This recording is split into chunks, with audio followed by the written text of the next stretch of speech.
This is the Sporting Updates podcast number 17. And I have Danny back. You couldn't make it last week, but this week he's back. How you doing, Danny? I'm doing good. Glad to be back. And today we have a very special guest, a true Sportingista, lives in Lisbon, and he follows most of the games of Sporting at home, and including the modalidades. And it's our dear Bruno de Brito. How you doing, buddy? I'm doing fine, thank you.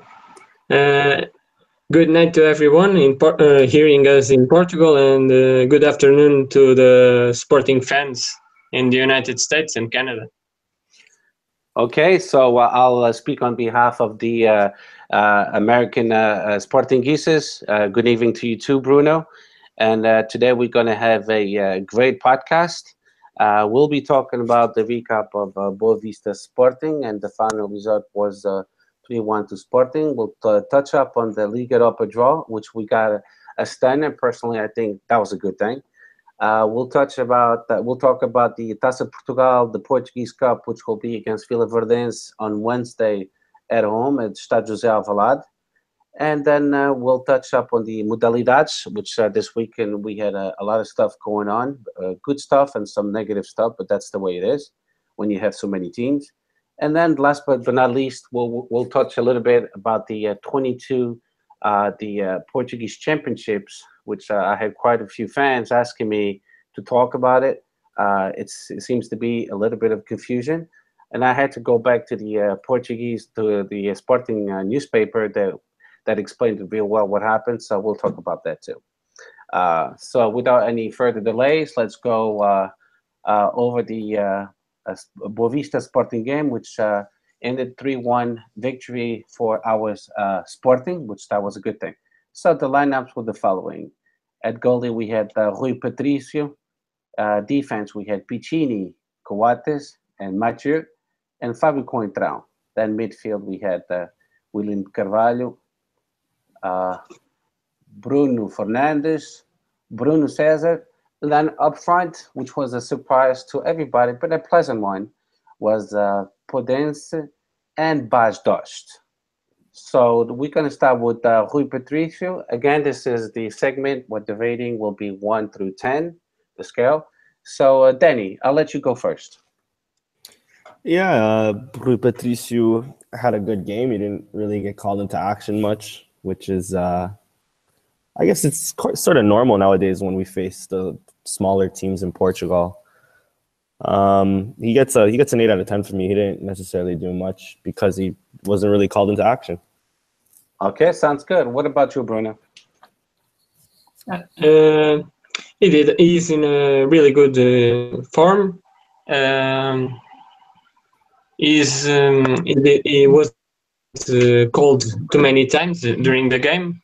Like they said, it is a known fact because we have a good midfield and a good defense, and that's why he is there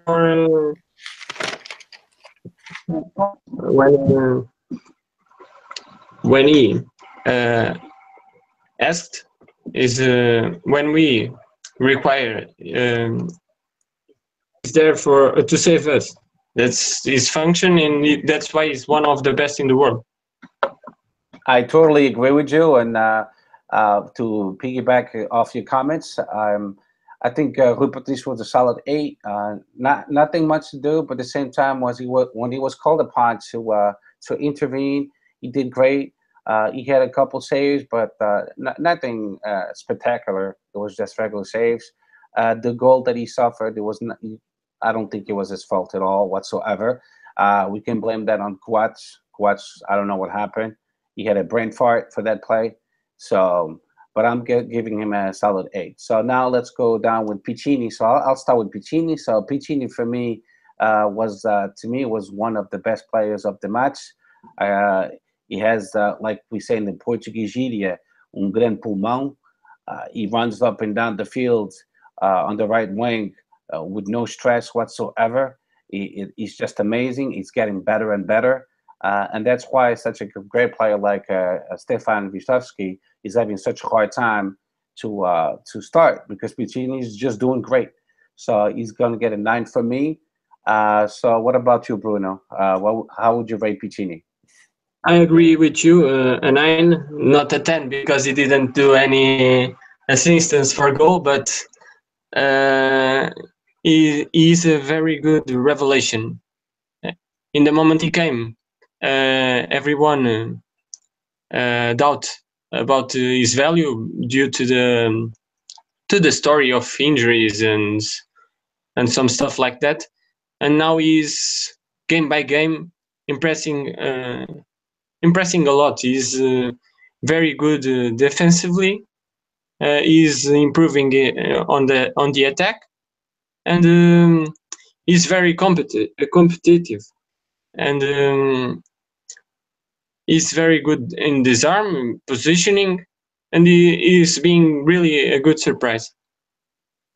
I agree with you, Danny. You Canadians, tell me, Portuguese to Canadians, how do you feel? I'll try to speak on behalf of all Canadians here in supporting Sporting. That we're also very impressed with Piccini. He's been, a solid player. He's like you guys said, he's been solid defensively, solid offensively. He's getting better at least. There's been a few games now. I mean, one of our goals from Juventus came from like a run he did at Boavista. There was a good opportunity where he takes on the defender and he pushes the play forward just from the right back position, which is very encouraging. And I'm delighted about it. He's probably one of my men of the match. Though I'm pretty sure I'm going to give it to somebody else that we'll mention later. But yeah, I agree with you guys. He gets a 9 out of 10. Okay, great. Everyone is on the same page. So Coates and Bruno, I'm going to let you go first. Coates, maybe a 7. He wasn't very happy when in the goal of Boavista, but he was there and he wasn't called too many times.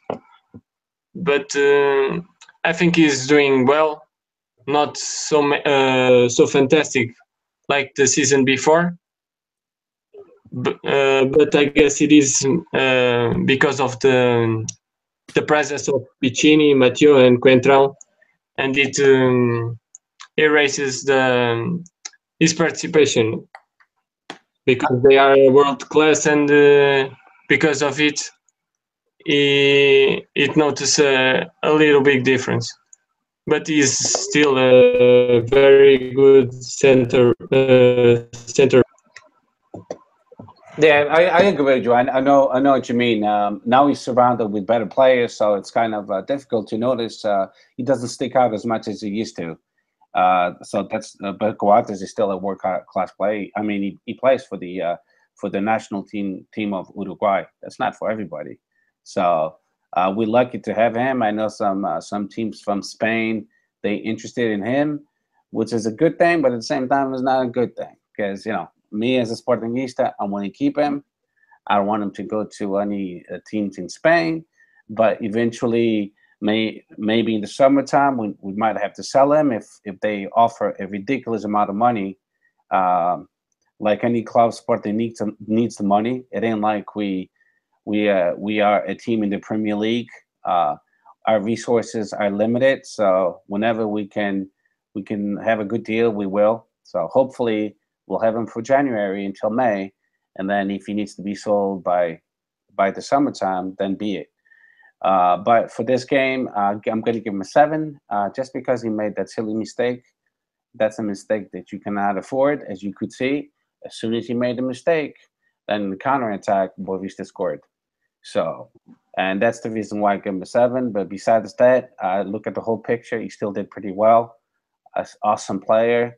And we're lucky to have him. But he's lucky that he's played for Sporting too, because when we got him, he wasn't playing at all. So we kind of revamped his whole career up to the point that he's being called to the national team again of Uruguay. So what about you, Danny? Yeah, I'm actually gonna agree with you as well. I think we're in sync finally today. We usually don't agree on everything, but El Patron gets a 7 for me today as well. He didn't have the greatest game against Boavista. He was caught out a few times, and then one of the times led to Boavista's goal on the counterattack. So yeah, 7 out of 10. You guys hit it all the nail on the head, really. Okay, sounds good. So now let's go down the list, and now the next one will be my favorite player, Jérémy Mathieu. So my man was just amazing. I'm gonna give him a 9. He was good at defense. Yeah, that game against Boavista was actually o patrão. So we call Coates El Patron in Spanish because it's from Uruguay. I'm going to call Mathieu Le Patron from France. So he was excellent. He's the one who gave with the header the assist to Bas Dost with that awesome goal, the third one. So my man Mathieu is I don't know what Barcelona was drinking, but I'm glad they just gave him Mathieu to us, to Sporting. We just got lucky with that deal. But I have to give 2 thumbs up to the Sporting scouting department, Bruno Carvalho and Jorge Jesus, for being paying attention to what's going on in the market, and they got lucky, and it was an awesome acquisition. So how do you feel, Bruno? I give him a 10 as well, because Matthew is a world-class player. Like Piccini, there was some people doubting about his physical state, but not overend do miracles. Once again, it was incredible. He was a main piece in the second and the third goal, because he was an active piece on that goals, and he was doing great. I hope he continues during the season, because we will need a center back like this. Indeed, I agree with you. By the way, I love your background. How many Sporting Cascóis do you have? How many? You have like 20 behind you? Yeah, I have a lot. No, I don't know precisely, but yeah, there is a lot of scarves here. Yeah. Even the clock is a Sporting clock, ain't it? On top. Yeah, Juveleo. But I have some from Directiva as well. That's awesome, man. I love it. You got to be Sporting #1 fan for sure. I'm one of a lot. So Danny, give me your 2 cents. Yeah. No, Mathieu gets a 10 out of 10 for me. He was very important in the game yesterday. Defensively and offensively, our 2 goals from Bas Dost came from 2 headers that came from Mathieu. So yeah, and then also defensively, Boavista, they started off a lot better than us, but they didn't really create much, and that's because of the likes of Mathieu and also Coates for sure, and the rest of our midfield and defense. But Mathieu was definitely, the top performing center back yesterday, and yeah, exactly how Bruno said, he was involved in both of the Bas Dost goals. So he gets a 10 out of 10 for me. He's tied with my man of the match. Okay, gotcha. Yeah, I don't blame you. That's an awesome player that we have. So now we're going to talk about Fábio Coentrão. And Bruno, I'm going to let you start with Fábio Coentrão. I gave him a 10 as well, because he is doing great since Jonathan injury. And it was incredible. True left winger, leaves everything on the pitch. He's the back we've been looking for a couple of years, and he's being really impressive. He's trying to gain the admiration of Sportingistas, and I'm really impressed with him. Okay, Danny, what do you think? Yeah, they're along the same lines. I'll give him a 9 out of 10. But he had a great game yesterday, getting the first goal. What we really needed, especially to going into the second half. came right at the right time. He pushed forward, really looking for that goal, and then his celebration was a thing of beauty. Really, really showing off the Sporting jersey, really showing his amor pelo camisola. You know what I mean? And he had another great game yesterday. Hat tip to him, a hat tip to Sporting's medical staff, because I haven't seen Coentrão make these many games back to back in a very, very long time, and his form has been incredible as well. So he gets a 9 out of 10 for me. Okay, good. So to me, he's my man of the match, so might as well say it now. He gets a 10 out of 10, just because since he's been playing with Sporting at the left wing, that's it. No more headaches. We basically in the cruise control when it comes to him playing the left full wing. Besides that, something that I want to remind all Sportingistas, it's been his 5th game playing 90 minutes. I know the media is really, really fast in pulling the trigger when he only plays 45 minutes and questioning his medical and his fitness condition. So guess what? 90 minutes 5 times in a row. How's that? Pretty good, ain't it? So I'm really happy for Fábio Coentrão. I just hope he stays at Sporting. We spoke about that the last podcast. If he wants to stay with us, he'll have to lower his salary. Sporting's not going to pay him 6 million. We'll be able to play whatever we'll play Rui Patricio. But besides that, if he will have to make an effort to lower his salary. But he gets a 10 out of 10 for me. So now we're moving on to William Carvalho. Danny, what do you think about William Carvalho? I don't know. William, he's been in a bad little spell of bad slump. He hasn't been playing to his top in a few games now. But again, he isn't necessarily playing terrible. It's just not the William that we're used to. I'll give him a 7 out of 10. He still completed some passes. He still stopped some of the Boavista attacks. He still nullified their attack, sort of thing. And he didn't necessarily do any terrible mistakes which led to the goal. And it just wasn't really a memorable game from William. So I'll give him a 7 out of 10. Do you think he might be fatigued? Maybe. It could be that. I know he just came back from an injury not too long ago. So it could be his fatigue for sure. But if that's the case, then I don't understand why Jorge Jesus didn't start Bataglia ahead of him. If fatigue is really, playing a part of that. Okay, I agree with you. So I'll go next. William Carvalho for me gets an 8. I've seen him play better. Even though playing at Bessa, it's a tough game. That pitch is the fans are close to it. It's the atmosphere is amazing. Even though that a lot of the fans, 6,000 fans, was Portuguese, and I saw a lot of empty seats, which I was not impressed. If Boavista wants to be recognized as the one of the top teams in Portugal, the fans have to do a lot better supporting their team, because I didn't like that, and I noticed it all the way from the USA, watching the TV at home. I'm like, wow.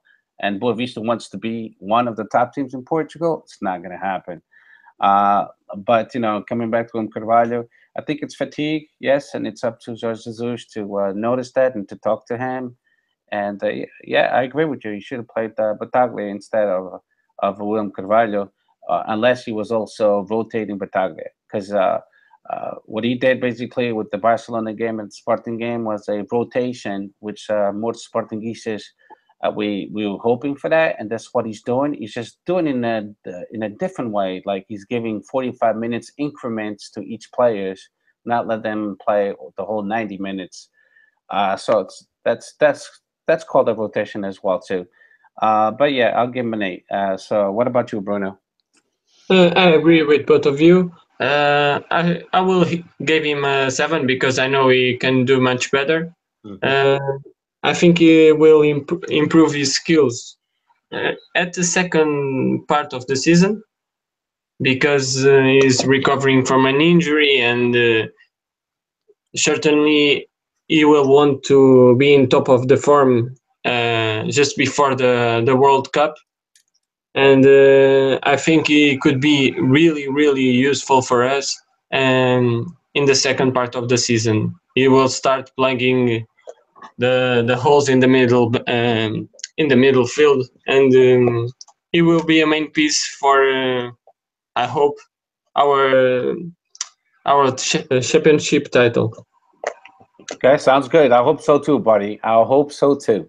Um, Now let's move on to Gelson Martins. I'll start with Gelson Martins. Gelson Martins, he gave us a glimpse of the player he was last year, so I think he's finally coming back to form. We spoke about this a few podcasts ago. That what's going on with him? Is he fatigued? Is it because we got better players and now he looks like he's not as shiny as he used to be? But no, finally he's coming back to his form.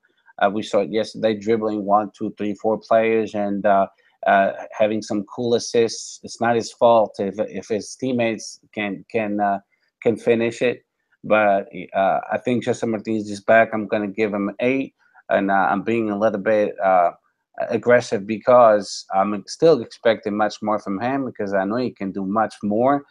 And like Bruno said, this is the second half of Segunda Volta.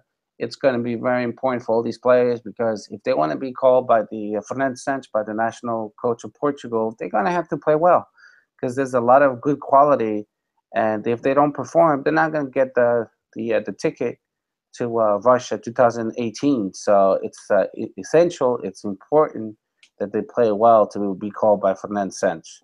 So he gets an 8 from me. What do you think, Danny? Yeah, he also gets an 8 from me too. He played well though. He's starting to come back to form. He's starting to show his quality again and be the Gelson that we all know and love. He had a good game. He didn't necessarily provide too much on like assist wise, but like you mentioned, he created chances to just nobody buried him. One of the things that he's improving on even more, and he was already great on, is dribbling. And I think I just seen that he created like something like 7 dribbles or something like that. And it's very impressive the way he takes people on, the way he gets past the last line of defense of our opposition. So he's improving. He's no longer that Gelson that we were complaining about earlier on. He's also getting better defensively. Jorge Jesus is really working with him very well on his defensive game. I think one of the reasons, Pacini, he deserves credit on his own, don't get me wrong, but another reason why our right side looks so solid defensively is also because Gelson comes back and helps out a lot. Something that he didn't necessarily do too much last year, I think. But anyways, yeah, Gelson had a really good game in Boavista and Stadio Bessa, so he gets an 8 out of 10 for me. Sounds good. How do you feel about Gelson Martins, Bruno? I would give him an 8 as well because he can do better. But I really liked this game because to gain some space for Sporting in the attack, but it isn't easy to pass by Idris on the left side, reinforced defensively by Boavista. I think Jorge Simão tried to defend really well by the left side with Vitor Bruno. He has good. He's good defensively, and with Idris plumping the hole, it isn't easy to do the best by Gelson. Okay, good. So now let's move on to Bruno Fernandes. I'm going to start with Bruno Fernandes. I'm going to give him an 8. I've seen him play better. I don't know if this game he was caught a little bit of with emotions because he was a Boavista player.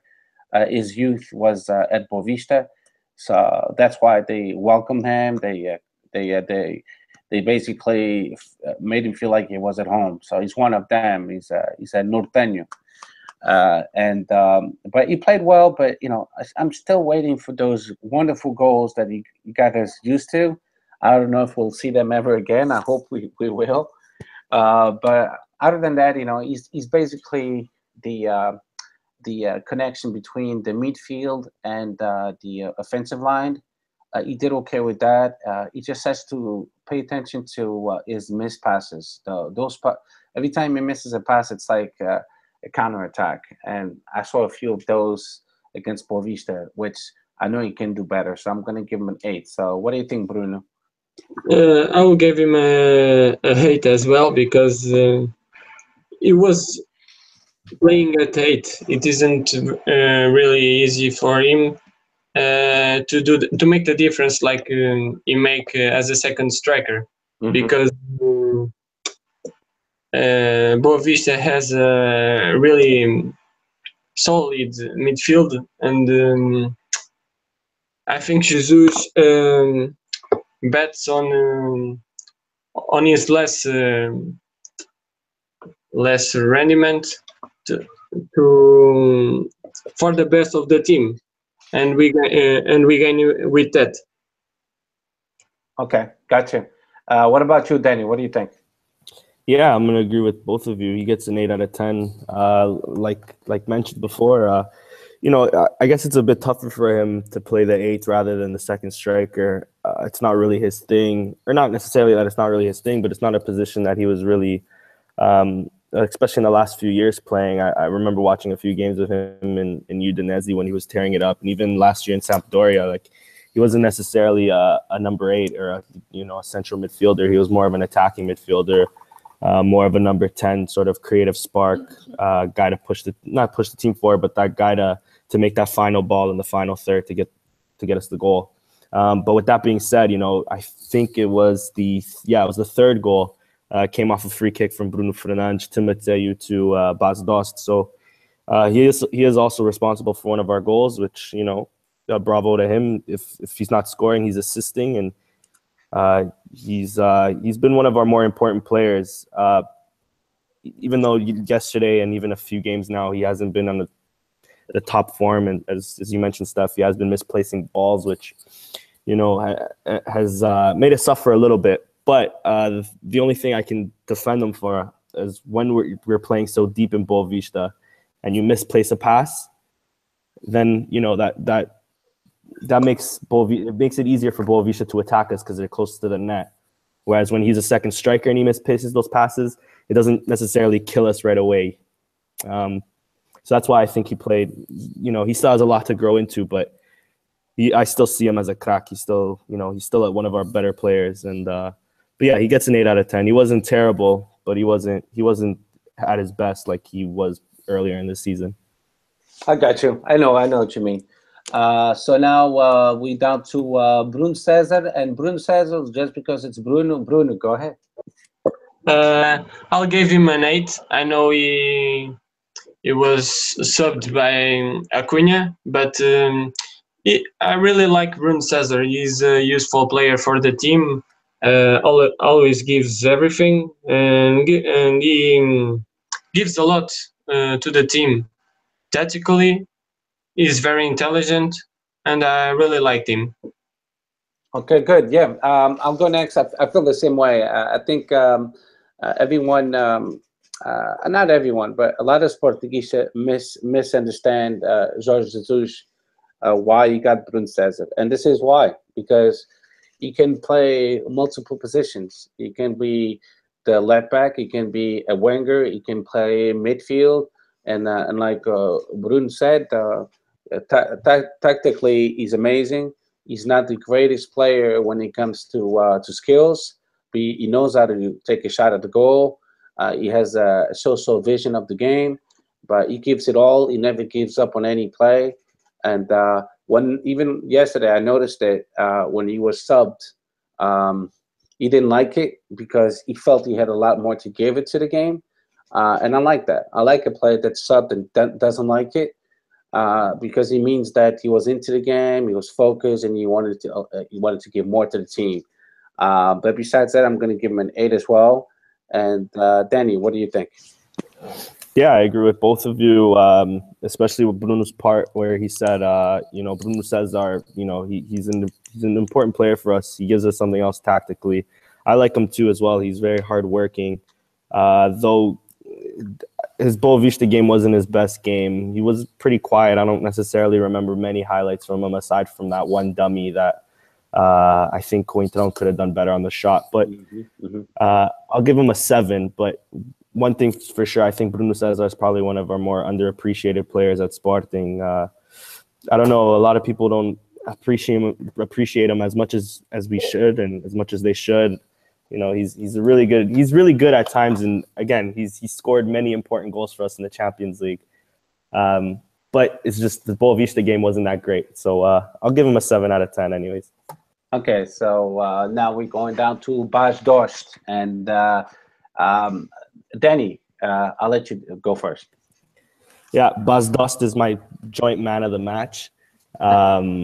You know, he gets a 10 out of 10 for me. 2 goals, you can't go wrong on 2 goals. I loved what he said after the game. You know, shit goal, one off knee, but still very good. That's 2 goals or whatever he said. Incredible guy. I love his English. I love his when he tries to speak Portuguese. And love the guy. Yeah, 10 out of 10. You know, poachers finished on both goals, but he was there to finish them, and that's exactly what we need him for. So what are you telling me? You telling me that Bas Dost Portuguese is better than Jorge Jesus Spanish? 100%. Are you kidding me? Okay. Buenas noches. I don't know what the fucking language that is, but hey, good enough. Oh, meu.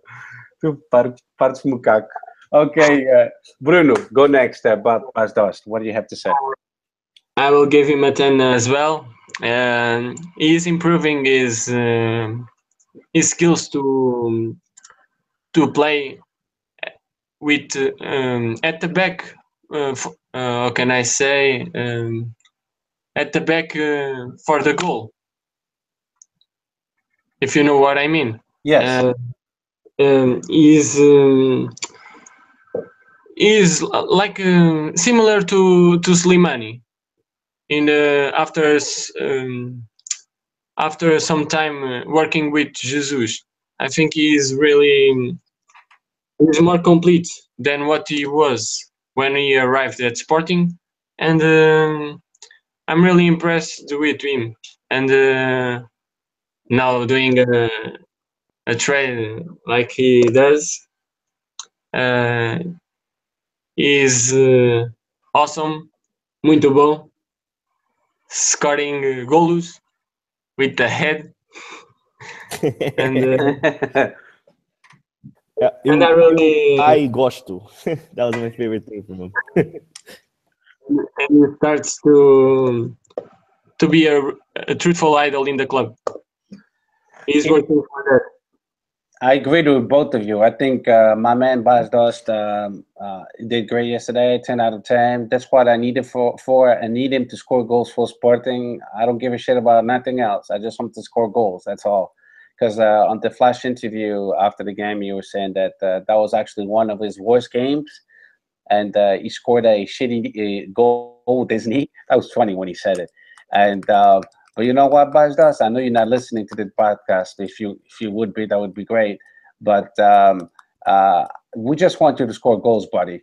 Just score goals, and we'll be happy with that. If you scored 2 out of 2, that's great. 2 amazing goals. 1 with the knee, but that's what you call um avançado com faro de golo. He's always there. And the second goal, being the third goal of Sporting, was just amazing.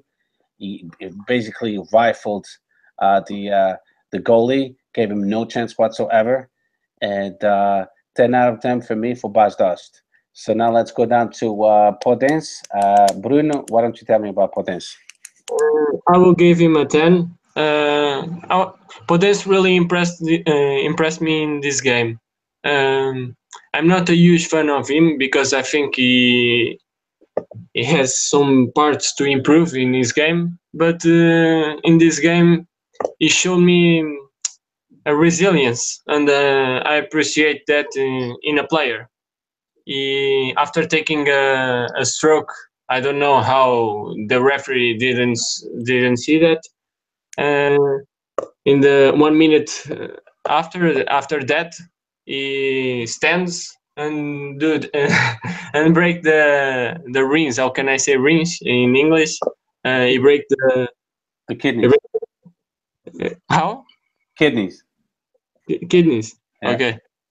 He break the kidneys to the left back of Boavista and offers literally the goal to Coentrão. And I really appreciate that. He stand up, didn't stay in the ground complaining and crying because we must know that it will be like this in plenty of games.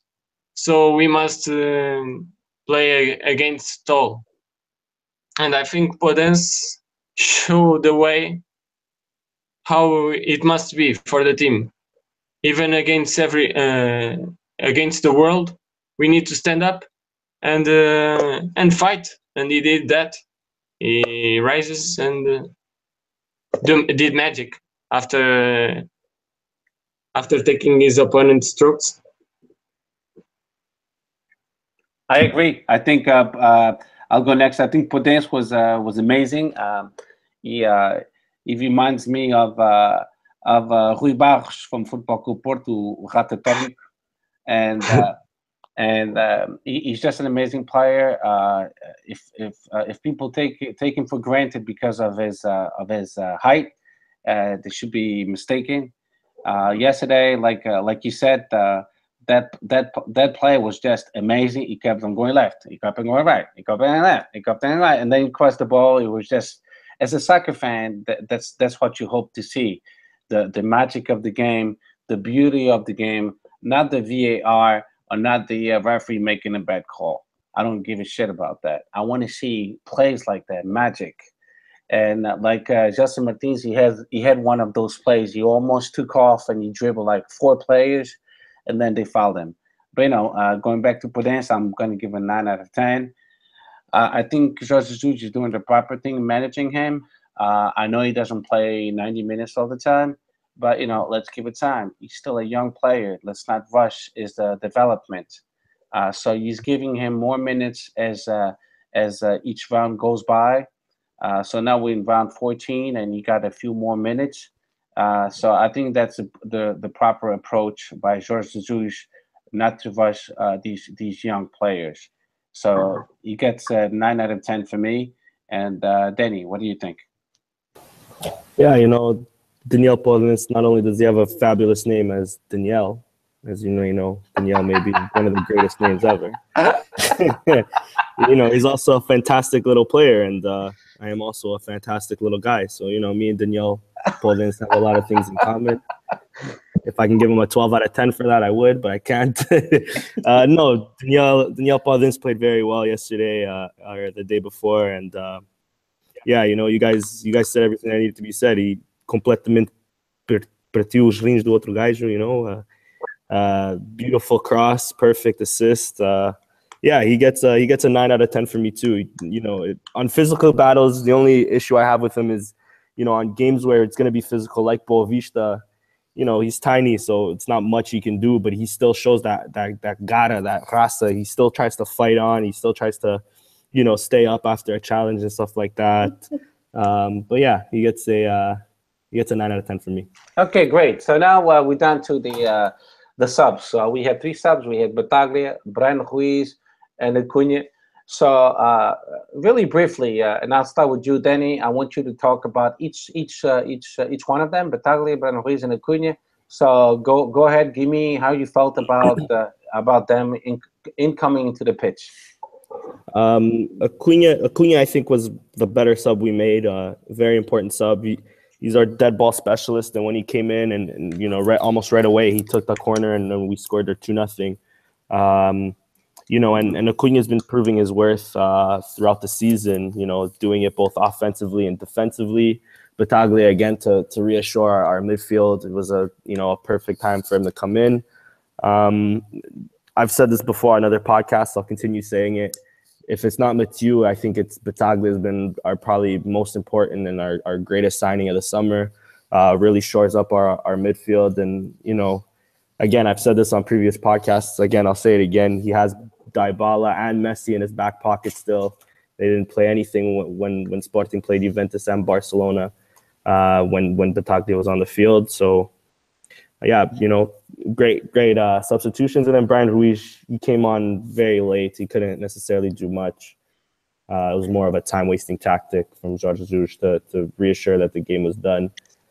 So yeah, 3 very great substitutions at the right time that Jorge Jesus made. So parabéns to him and parabéns to all 3 of those players. Yeah, sounds good. So I'll go next. Bataglia, I feel the same way. I think he's one of the best acquisitions that we couldn't ever gotten. He played well. He stabilized the midfield when we needed it. When he needed it, because that's when Boavista was actually increasing his possession of the ball, and they moved from a lower block to a upper block, more attacking block.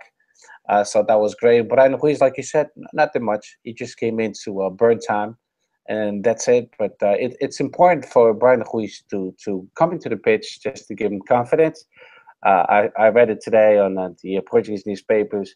He will start against Vila Verdense for the Taça Portugal on Wednesday, which is a good thing. So you can regain his form, his rhythm, because we're going to need him. It's a long season. We still have the whole Segunda Volta. We're still in the Liga Europa. We're still in Taça Portugal and Taça da Liga. So we're still in the 4 competitions. That's a lot of games.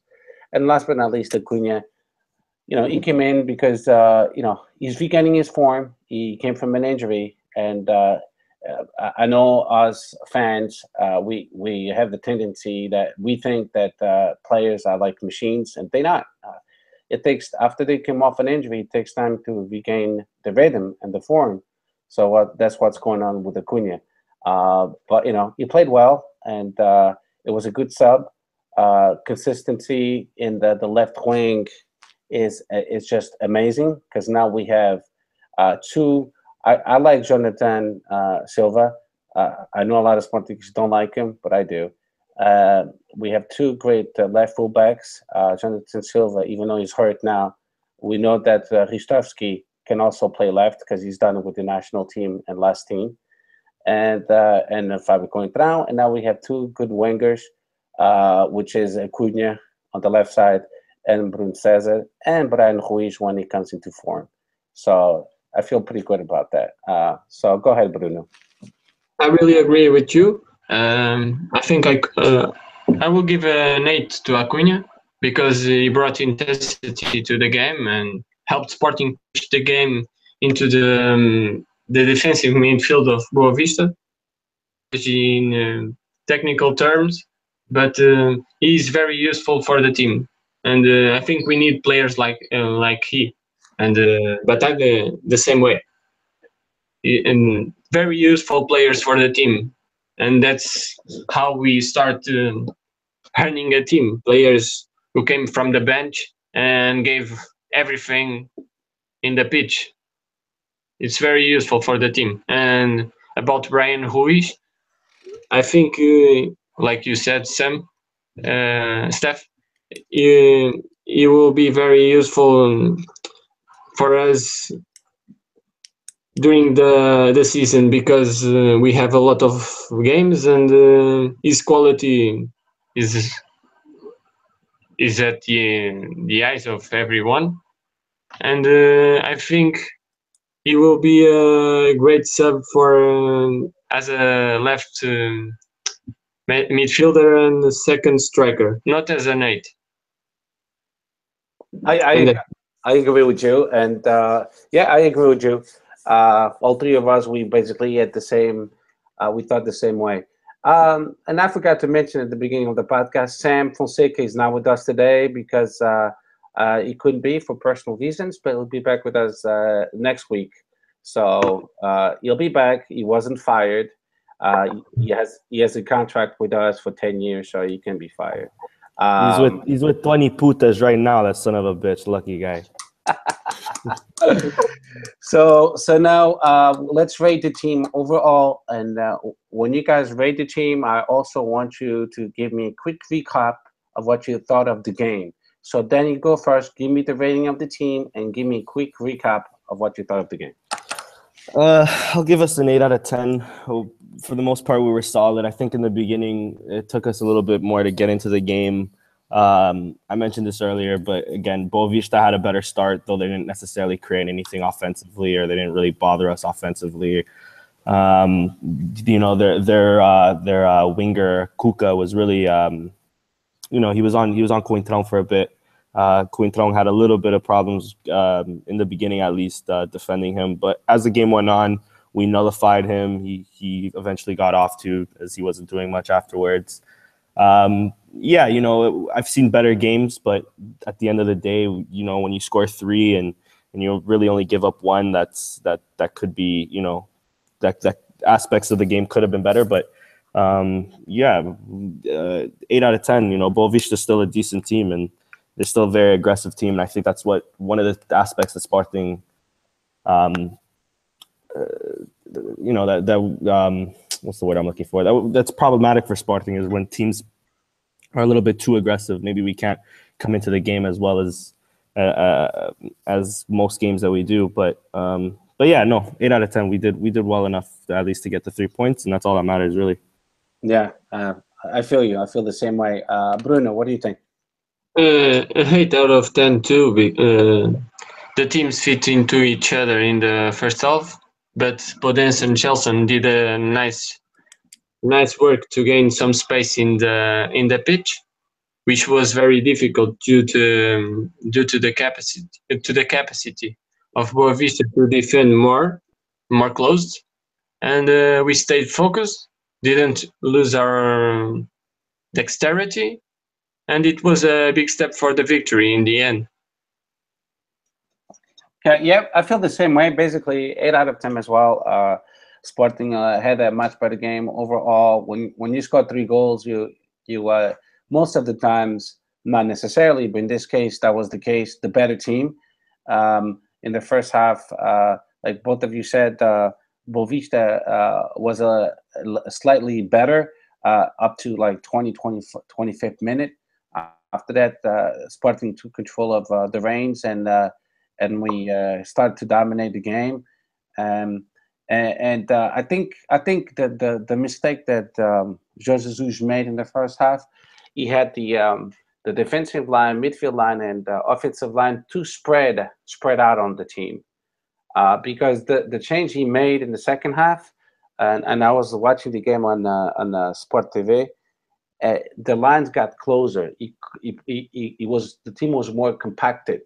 As soon as you saw Sporting more compacted in the second half, we dominated Boavista. The second half was all Sporting. Boavista, maybe the last 3-4 minutes, they kind of, which is expected because they're losing 3-1, they kind of went up a little bit offensively. They increased the offense line, but other than that, we dominated the whole second half. We didn't give Boavista a chance whatsoever, and that, it says a lot about a coach like JJ recognizing that, oh shit, I think I messed up in spreading the line so much. So I have to put the team in a more compacted way, and I saw the defensive midfield and offensive line more together, and then that's when you saw Sporting most of the time, 80% of the time, in the Boavista midfield, and that's when we basically won the game. So now, how would you rate? So we can wrap up the Boavista Sporting game. How would you rate Jorge Jesus, Bruno? In this game, I will give him a 10. He prepares the team the best way, in my opinion. I think he's working the team for being dramatic and cynical in various situations of the game. And what he did in Barcelona, giving rest for Gelson and Bastos and Coentrão, it was really intelligent from his part, and I think he's learning during these seasons these seasons in Sporting. I think he's really improving his skills as a coach. He was very good when he came, and now he's much better. And I'm really enjoying this improvement from him. I guess he's on the right way, and I hope it continues like this. Okay, great. How about you, Denny? Yeah, I agree. 10 out of 10 as well for me. You know, Jorge Jesus said it as well. You know, o jogo já estava ganho em Barcelona. The fact that he, you know, can win a game before it even happens, to me, you have to get a 10 out of 10. No, but yeah, his tactics were perfect for the game. His ability to, you know, make the players pragmatic when they need to be pragmatic, and his ability to make the players attack. You know, it's you know, A+. And like Bruno said, he was already good when he came here, but you can really see he's been improving ever since he came as well. So, yeah. Okay, yeah, I totally agree with Bruno and yourself. A 10 out of 10. The tactic was perfect. We all know as Portuguese that most of the teams will play low block cuatro caja frente. You know, it's just the way it is. We're one of the big three, so the only time we'll be able to play, you know, face to face, it will be against a Benfica or Porto, which you know, that's equal teams to us. They also good teams. Or Braga. Braga also this year is doing amazing. They still playing today. Now we have Guimarães playing, and then later we have Braga playing, which I'll be watching the Braga game. Yeah, I feel the same way. Jorge Jesus is by far the best coach in the Portuguese league. There's no doubts about that. No doubts in my mind. And he even said it's going to be hard for him to coach outside of Portugal. He feels so comfortable. He likes it, and why not stay in the Portuguese league if you're happy? I mean, he makes great money, so there's no need for him to go to any other championship. Okay, so this wraps up the segment. The next segment will be Taça de Portugal, the Portuguese Cup. As we all know, we're going to be playing against a third division team, Vila Verdense. We got lucky with the draw finally, because we never get lucky, so finally we did. So Bruno, what do you think about the give me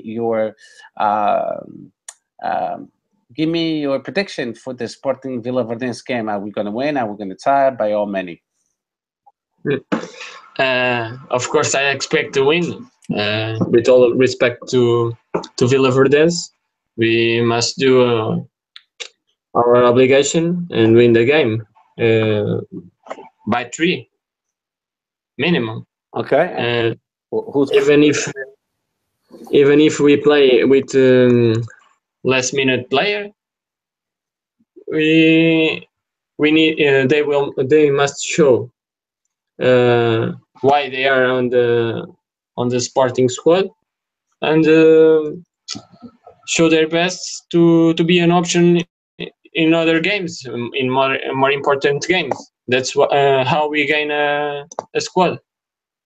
I agree, and I'm going to put you on the spot, Bruno. I'm sorry to do it to you, but I'm going to have to. So now, what would be your star 11? For me, let me think. Saleh, goalkeeper. Okay. Right back, Ristovski. Okay. Center back, Tobias and André Pinto. Okay. Left back, I will not put Quentrell, like it's obvious. Maybe Bruno Cesar, or giving a chance to Abdul Conte. I don't know. Defensive midfielders, Palhinha and Petrovic. Okay. Mateus Oliveira as a creative midfielder. Okay. Brian Ruiz on the left. Yuri Medeiros on the right. And in the front, Rafael Leão. Okay. I don't think you can play Rafael Leão. I think he's hurt. It's hurt? No, he recovered. He played against Barcelona on the Youth League. Oh no, I know, but he was hurt from the B team. Oh, I don't know. Against Benfica. When we lost 2-1, he got hurt. Oh, I wasn't counting with that. Yeah. It's a shame. So it's the main point. Who will play in the front? Maybe Dumbia yeah, Dumbia. Okay, sounds good. Thank you, buds. Okay, Danny, Canadian, go ahead. I think with all respect to Vila Verdense, we should win. I 100% agree with Bruno's team as well. It's a perfect team to me. I think we should give the youngster a chance. As much as I like Bruno Cesar, I don't like Bruno Cesar in defense at all, and that's evidence of what happened last year. Every now and when he would play left back, we would always concede goals from the left. And seeing as Jonathan Silva's injured, it would be a great time to give Abu Conte a try, and let him have some experience against it's a third division team, which although they are in second in the third division, I think at least that's what I seen on Google just now. We still have good enough players that I think we should, with all respect to them, we should definitely beat them by a few goals. I'll also 3-0 minimum as well. Hopefully, if Yuri Medeiros does score, if Yuri Medeiros does play, hopefully he scores or assists or gives himself a really good look so that maybe he can go back into the team. You just mentioned it now. Sporting B lost 2-1 to Benfica on the weekend, and Yuri Medeiros ended up scoring one of their only goal for Sporting. So hopefully he can come back into the squad and can be an option. Hopefully Jorge Jesus, lets him play this game to show his worth, because I think he's still a good enough player to be a squad rotation player, and he still has a lot to give. But yeah, we should easily win Vila Verdense even with the second stitch side. Okay, yeah. So yeah, I feel the same way. All due respect to Vila Verdense, the coach already said it on Record and joke that they're not going to go over there and place the bus. They will play, face to face. We shall see on Wednesday, of course. But I predict, of course, Sporting winning at least 4-0. As far as the team is concerned, I like the choices of Bruno. The only change I would make would be instead of Tobias, because Tobias he might be going to Leeds of England. I would put Demiral. I like Demiral, and that would be a perfect game for him to actually play. We have also Rafael Barbosa. He just played against the B team, but what an amazing player, up and coming. I'd like to see him to play in that team. Rafael Leão, yes, he's up and coming, but I think he's hurt. I just saw it on the news too, on the newspapers. So I don't know if he's going to play or not. But Doumbia would be a good choice. If not Doumbia, why not give a chance to Gelson Dalla? Doumbia, it might be sold to a Chinese team. This is nothing for sure. It's just rumors. But let's be real. Doumbia hasn't done much at Sporting.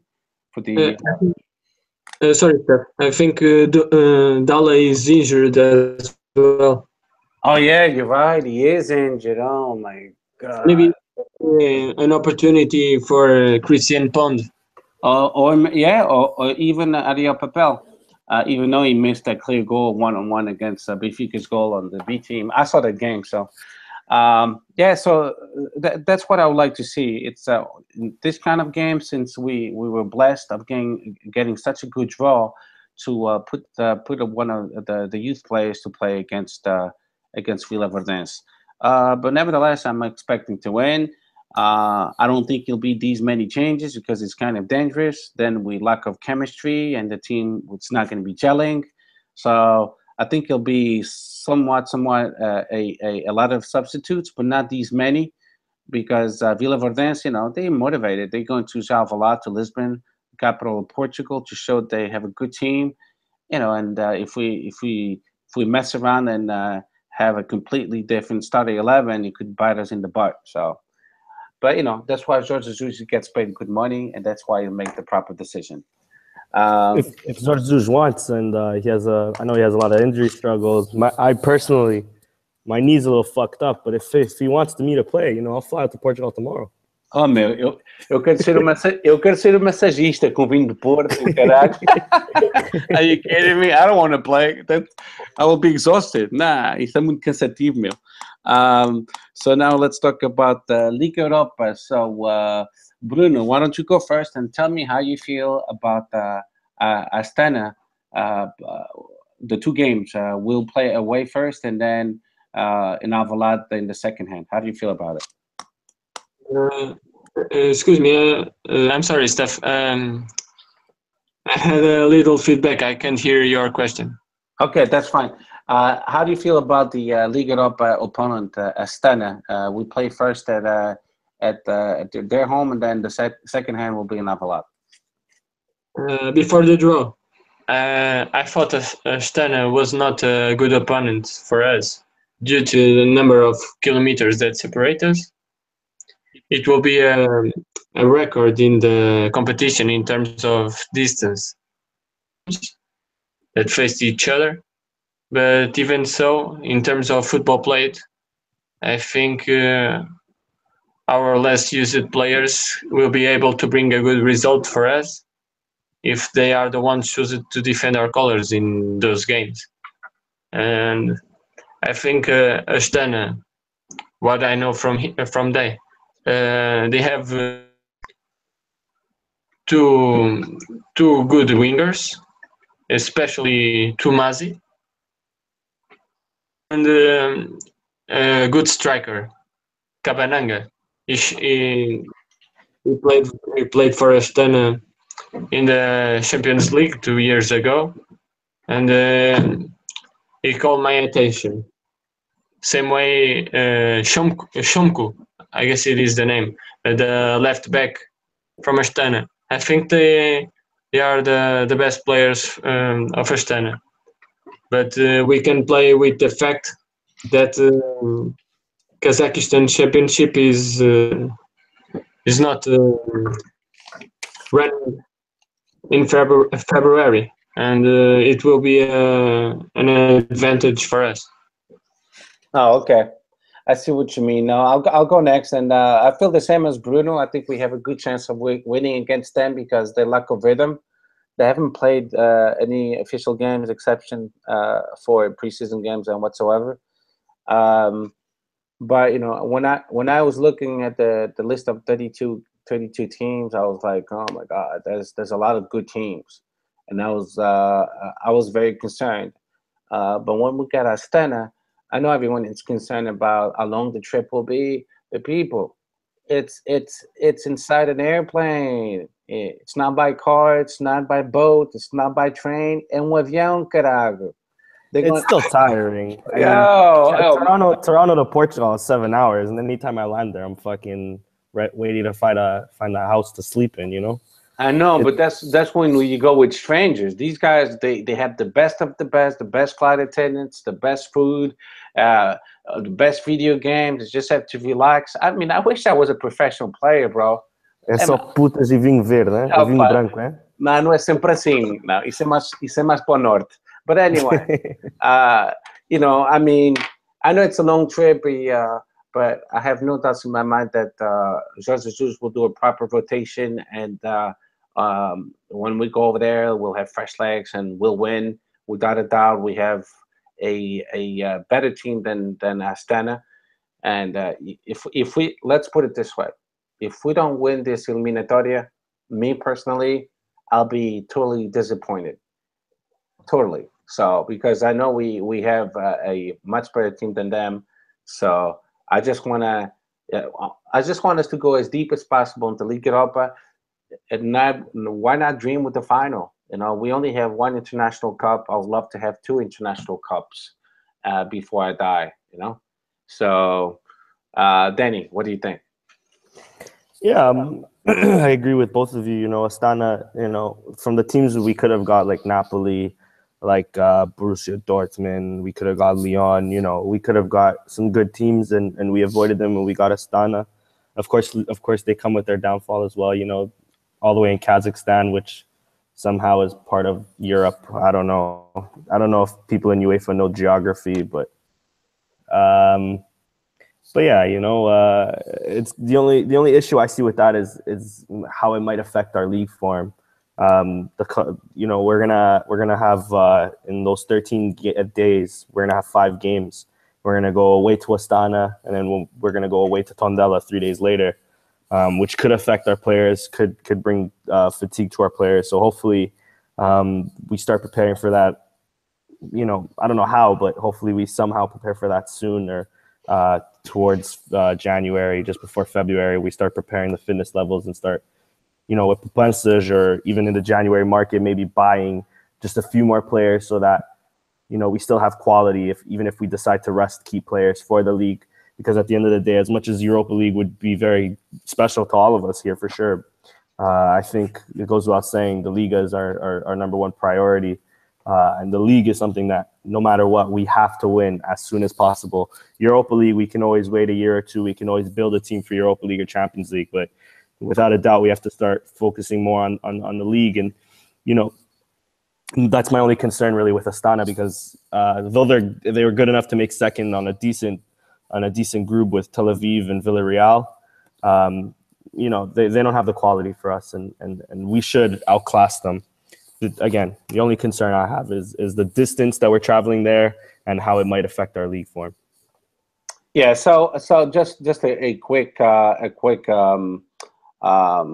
update. You just said that it'll be 3 days. It should actually be 4 days. Every time one of our team plays on a Thursdays, they end up playing on a Monday. Like today, Braga and Guimarães, they playing today because they played on Thursday. So we should have at least 4 days for the Tondela game. Fair enough. Yeah. So now here comes the part of the sporting modalidades.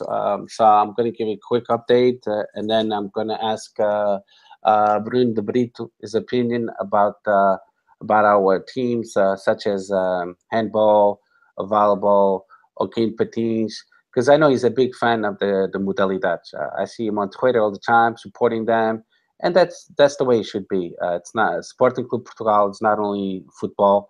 It's also about our youth. We give a lot back to our community. It's about the modalidades. It's about our ladies team. So we're a lot more than just a football team.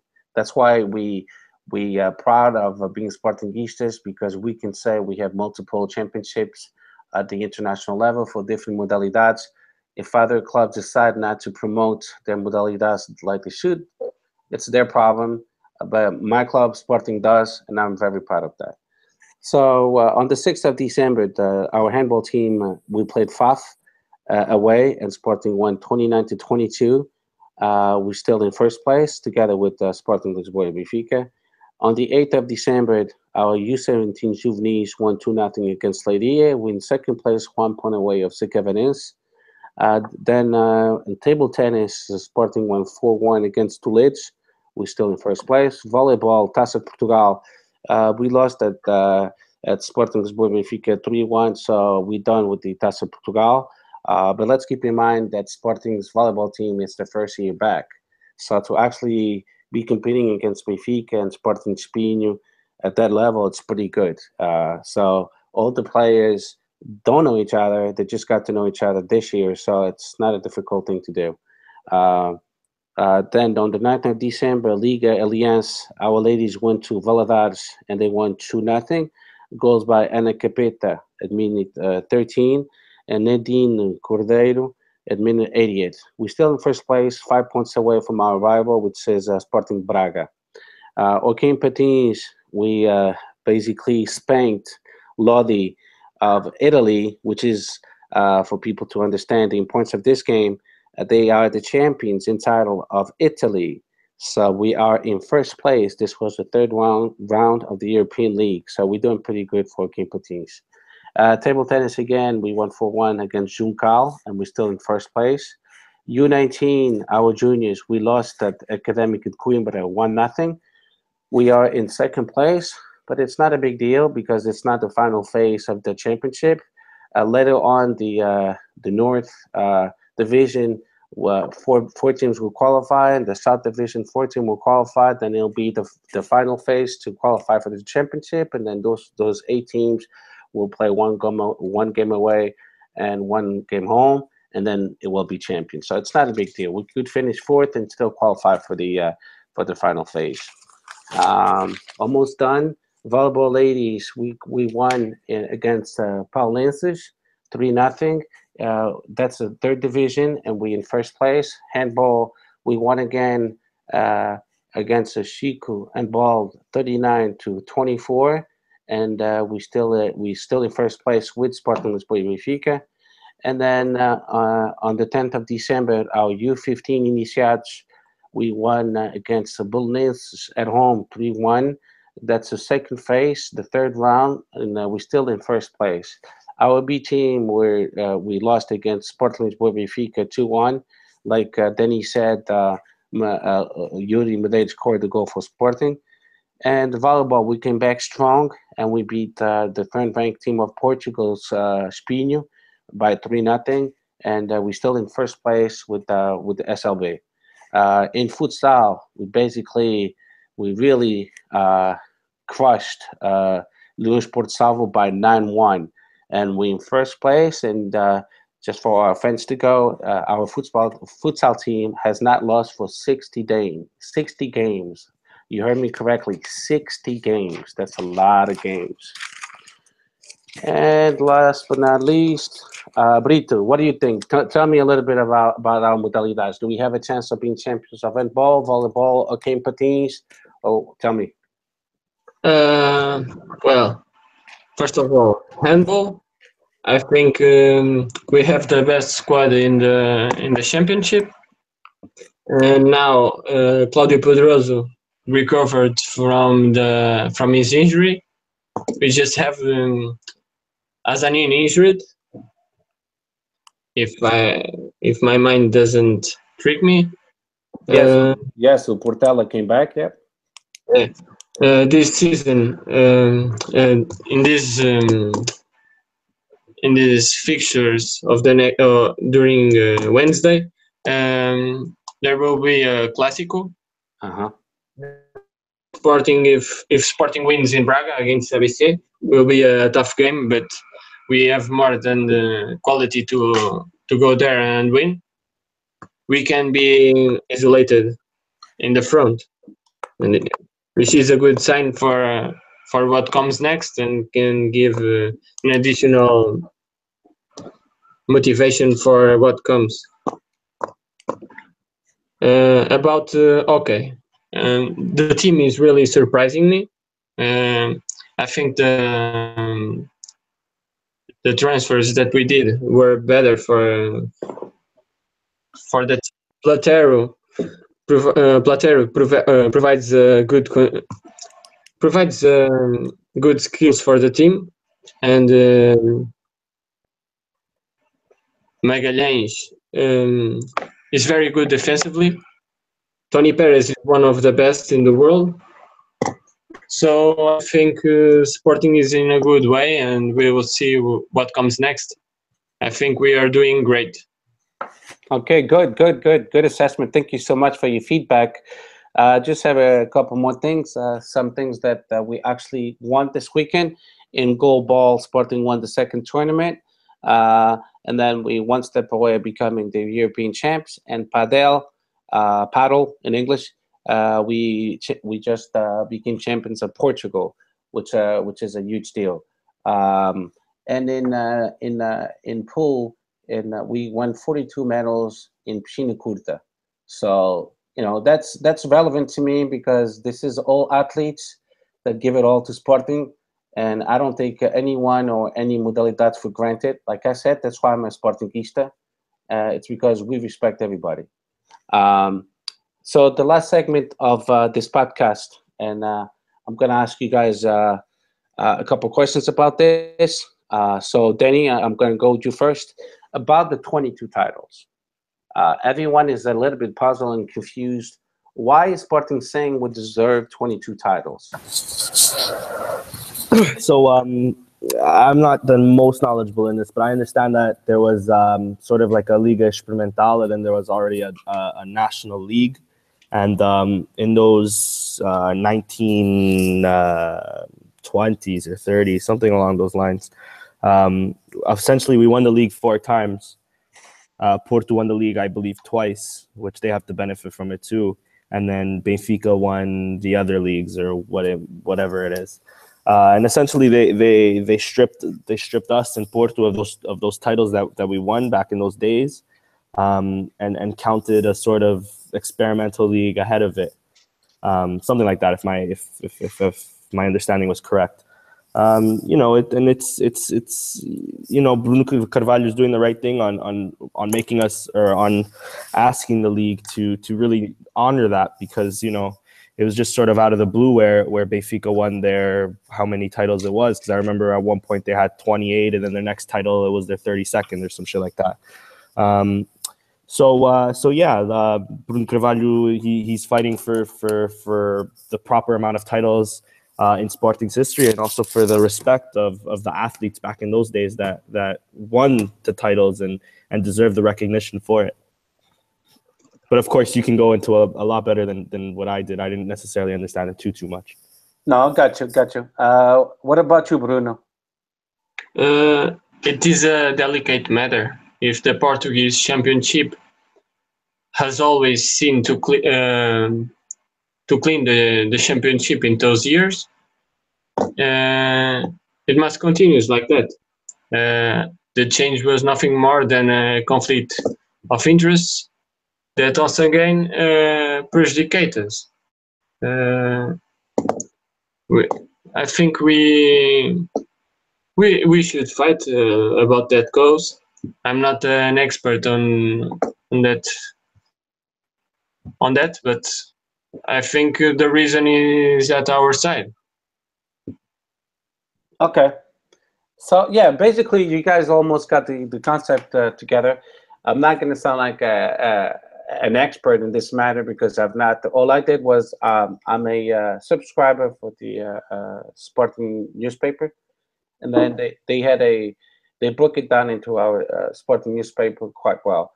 So the only thing I did was a little bit of research, and I wrote it down. So basically, this is what happened. From the 1921 to 1938, they had what they called Campeonato de Portugal. And then what Sporting is doing, and what Federação was doing before 2016, they basically saying that at that time, o Campeão de Portugal was from that league, Campeonato de Portugal. How many titles were there? It was 17 titles. So if there's some Portuguese, they're trying to erase 17 titles. It's a lot of titles. And the reason being is in the 1934 to 1938, they came up what they called Campeonato Nacional. But those 4 years, it was what they called experimental. It was just an experience of it.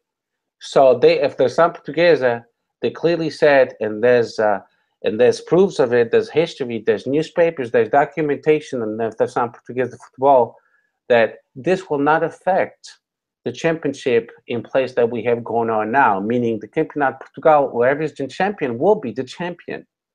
So all of a sudden in 2016, all these people that made those decisions, they already passed away. So now they're trying to rewrite the history. So the debate is between those 4 championships. So those 4 championships, we still have the Campeonato de Portugal going on and claiming we are champions of Portugal, because that's the way it was at the time. And it was on a playoff mode, because now it's in a, so to speak, group mode. Now the way it is with Campeonato de Portugal and most leagues in Europe. So they basically said, because we had 2 competitions going on, Campeonato Portugal, which was the official one, and the Campeonato Nacional, which was an experiment from 34 to 38. Now in 2016, they decided that the one that should have counted, we're talking about now at the present time, people trying to make decisions for those people in the past, saying the one they should have counted, it's not the one that counted because that decision was made in 1934, should have been the experiment league. Does it make any sense to you guys? No, it doesn't make any sense. And the reason why they say that's the one you should have counted is because at that time, between 34 and 38, and I'm going to keep on saying, it was an experiment. That league was illegal together. It was by division, not on a playoff mode. They saying that dos Campeonatos Portugal, the 17 titles, since they were playing on playoff mode, it looks like a Taça Portugal. But at that time, we didn't have a Taça Portugal, caralho. We didn't have a Taça Portugal, so they make no sense. And it's decision made by people in 2016. Nevertheless, so from 38 to 39, then that competition was official. Campeonato Nacional from 38 to 39 was official. Now, last but not least, just to answer you a few questions. Sporting won 4 titles between 1921 to 1938. Okay, Porto won 4 titles, and Benfica, I wrote it down. Benfica won 3 titles. Okay, so your question should be, how come Benfica is not interested in this? I'm going to tell you why. One in the experiment league, Campeonato Nacional from 34 to 38, Benfica also won 3 times. So therefore, if you were champion of Portugal at that time between 34 and 38, either champion of the Liga Experimental Nacional or Campeonato de Portugal, obviously a federação não te vai dar 2 campeonatos. It's either one or the other. Am I right? So therefore, Benfica would have nothing to lose with this. The same titles they have, they would have the same titles. But Sporting would have to gain. Because when it was the Liga Experimental between 34 and 38, we didn't win any. But Campeonato Portugal, we won 4. And the other club which would benefit from this would be Futebol Clube Porto. Futebol Clube Porto won 4 titles no Campeonato Portugal. And they only won 2 in the Liga Experimental. So you'd have to deduct 2, but now instead of 27, they would have 29. And Sporting would have 22. And Benfica would still have 36. But do you see why a specific club is not interested for the truth to come out? Because now Porto having 29 would be a lot closer to Benfica. And Sporting having 22 would be a lot closer to Benfica. Still a considerable distance, but still closer to Benfica. So the only club that's pushing for this not to come out, it's actually Sporting Lisboa Benfica, because Porto would have 2 more titles, and Sporting 4 more titles, and Belenenses and Marítimo as well, but they're not significant as far as for the Palmeiras. But that's the main reason why. I hope I was clear about this, but that's the history behind it. Any feedback, Danny or Bruno? I was clapping my hands. It was just on mute. Well said, buddy. Okay, I totally agree with you, Steph. Okay, good. But that's the reason why for those Portuguese fans that it's a little bit fuzzy. It is fuzzy because it took me like an hour of research to actually. I went to several sites. There's a lot of Portuguese media at the time saying Campeão Nacional, Sporting Portugal, Campeão Nacional, Futebol Clube Porto, even na Liga, na Federação. It says they recognize the Futebol Clube Porto to be the first winner of the first Portuguese championship, which was in 1991 and 1921 and 1922. So if you're saying that o Futebol Clube Porto foi o primeiro campeão português de 1921 1922, you recognize that title, goddammit. So now why are you saying that Sporting is wrong? So that's I don't get the Federação Portuguesa. I don't know what happened, but it needs to be changed. Sporting, for you guys to know, they submitted a package back in April, and they're still waiting for a response from Federação Portuguesa to let us know about the amount of titles that Sporting should have, and Futebol Clube Porto, and Benfica, and Marítimo, and Belenenses. And Carcavelinhos, because it was not only Sporting, it was quite a few other teams as well. But besides that, that's all I have for you guys. Do you guys have anything else to say, or? I just would like to thank you all for the invitation. I hope all Sportingistas and followers of Sporting Updates enjoyed this conversation about the present of our dear club. And it was a pleasure for me to be here with you guys. Well, no, thank you so much for coming to our show, Bruno. And Pleasure's all ours. yeah, don't worry about it. You'll come back again. That's a sure thing. Danny, anything? Any last words?